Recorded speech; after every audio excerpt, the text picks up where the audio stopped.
উচ্চ মাধ্যমিকের ফল প্রকাশের দিনই শিক্ষার মানের সামগ্রিক অবক্ষয় নিয়ে উদ্বেগ প্রকাশ করলেন সংসদ সভাপতি।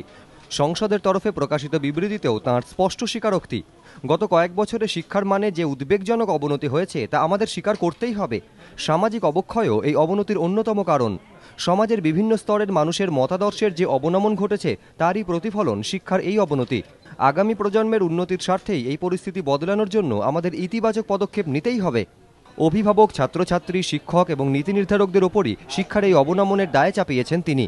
পাশাপাশি আঙুল তুলেছেন মাধ্যমিক পরীক্ষার মূল্যায়ন ব্যবস্থার দিকেও। We must admit that the whole standard of education has been deteriorated to an alarming extent over the last couple of years. This degeneration is an unavoidable part of the total degradation in the society, in the erosion of values among the stakeholders. All of us must take some positive steps to revamp the whole scenario for the sake of our next generation. এবারের উচ্চ মাধ্যমিকের ফলাফলে দেখা গিয়েছে নিয়মিত পরীক্ষার্থীর সংখ্যা 5,98,730 জন, যার মধ্যে পাশ করেছেন 4,66,314 জন। তার মধ্যে 80 থেকে 100% মধ্যে নম্বর পেয়েছেন মাত্র 11,313 জন, আর 50% নিচে পেয়েছেন 2,45,316 জন।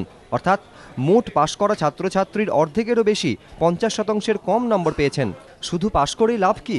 50% নিচে নম্বর পাওয়া এই বিপুল সংখ্যক ছাত্রছাত্রীর উচ্চশিক্ষার ভবিষ্যৎ কি? এই প্রশ্ন খোদ সংসদ সভাপতিরই। পুরো রেজাল্টটা যদি আমরা পর্যালোচনা করি তাহলে দেখা যাবে যে শতকরা 30 নম্বর পেয়ে একটি ছাত্র বা ছাত্রী যদি পাশ করে, সে পাশ করছে, কিন্তু আদৌ কি তার কোনো লাভ হবে? গত বছরের তুলনায় মোট পাশের হার 1.34% বেড়ে এবছর এসে দাঁড়িয়েছে 77.88%। দেখা যাচ্ছে পাঠ্যক্রম বিভাজনের পরেও পাশের এই হার জাতীয় বোর্ডগুলির ফলাফলের তুলনায় নেহাতি নগণ্য। আইএসসির ক্ষেত্রে এবছরের পাশের হার ছিল 97.25%, সিবিএসইর দ্বাদশ শ্রেণীর ক্ষেত্রে পাশের হার ছিল 80.19%। উচ্চ মাধ্যমিকে এবছর পাশের হার 77.88%।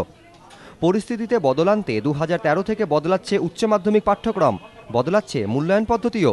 পরীক্ষার মূল্যায়নে পার্সেন্টাইল পদ্ধতি ব্যবহারের কথা ভাবা হচ্ছে, কিন্তু এইসব পদ্ধতিতে সত্যিই কতটা মুশকিল আসান হবে, যেখানে খোদ সংসদ সভাপতি বলছেন শুধু পাশ করে আদৌ কী লাভ হবে। সঞ্চয়ন মিত্র ও কৃষ্ণেন্দু অধিকারী, এবিপি আনন্দ, কলকাতা।